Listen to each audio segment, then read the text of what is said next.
Ever feel like your phone is watching you? Well, for Clara Matthews, it's not just a feeling, it's her reality.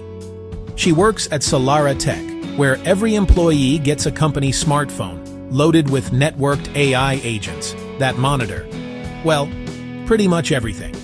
Not just her work emails, calendar, daily movements, her voice, her habits. Privacy?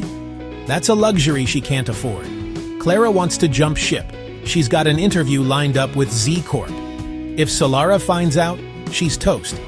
How do you sneak away when your phone is a digital bloodhound? On her way home, Clara spots a paper flyer on a telephone pole. It reads, AI Babysitting Service. Need to go offline? We'll mind your phone. Sounds sketchy, right? But desperate times call for desperate measures.